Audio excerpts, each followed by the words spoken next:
De quoi allons-nous parler aujourd'hui? On va parler des émotions et plus précisément des 4 étapes pour vivre une émotion et pour avancer avec elle. Il y a 4 étapes, ces 4 étapes ont été mises en lumière par Linda Kohanov. Pour ceux qui connaissent, elle est notamment beaucoup dans le monde du cheval, c'est là-dedans qu'elle s'illustre et elle fait des travaux notamment sur les émotions. Et donc on a 4 étapes et ces 4 étapes, si elles ne sont pas vécues pleinement et si on ne passe pas au travers de ces 4 étapes, eh bien on fait une boucle jusqu'à ce qu'on passe à l'étape suivante dans ces 4 étapes.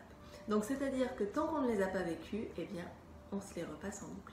Ce qui n'est pas hyper confortable, hein, on va bien se le dire, sinon ça ne nous poserait aucun problème et on n'en parlerait pas. Alors, la première étape, c'est l'étape du ressentir, le fait de ressentir notre émotion. Donc là, on va avoir 2 types de personnes qui se distinguent, si elles ne vivent pas tout simplement leur émotion, 2 types de personnes qui se distinguent. On va avoir les hypersensibles qui vont avoir tendance à repasser en boucle cette émotion-là, à la revivre et voilà, à la faire tourner en fait, à ressentir tout puissance 1000 sans passer à l'étape suivante. Donc c'est ce côté, je vis l'émotion, je vis l'émotion, je vis l'émotion, je vis l'émotion en boucle.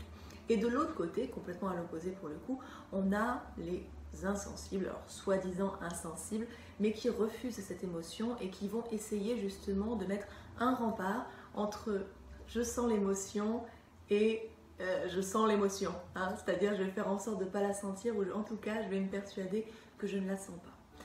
Donc 2 types de personnes. Et puis au milieu, on a ceux qui passent et qui se disent « Ah, on va passer à l'étape 2, il y a une émotion qui circule. » Alors l'étape 2, qu'est-ce que c'est? Eh bien, c'est la compréhension.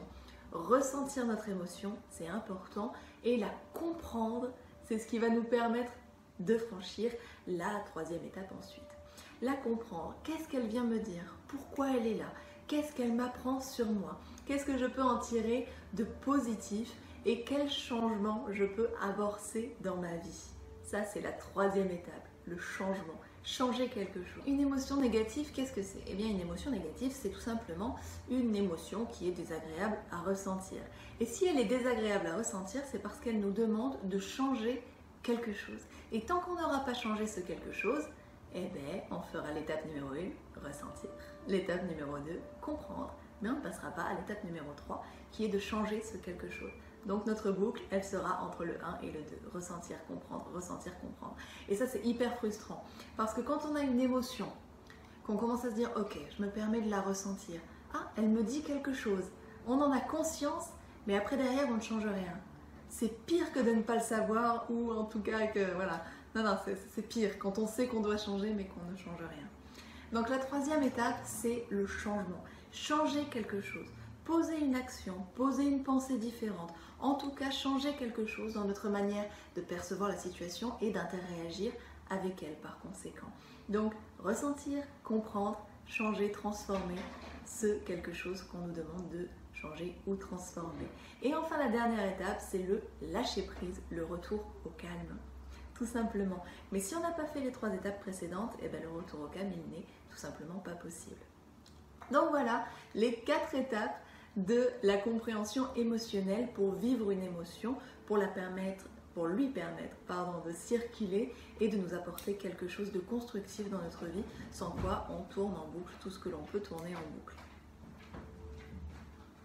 Ok. Donc voilà, 4 étapes à respecter, à suivre. Regardez un petit peu où vous en êtes sur votre expression émotionnelle, sur votre compréhension émotionnelle, écoute émotionnelle, et voyez ce que vous pouvez mettre en place intérieurement et physiquement pour aller vers le meilleur de vous-même, tout simplement. Je vous fais des gros bisous.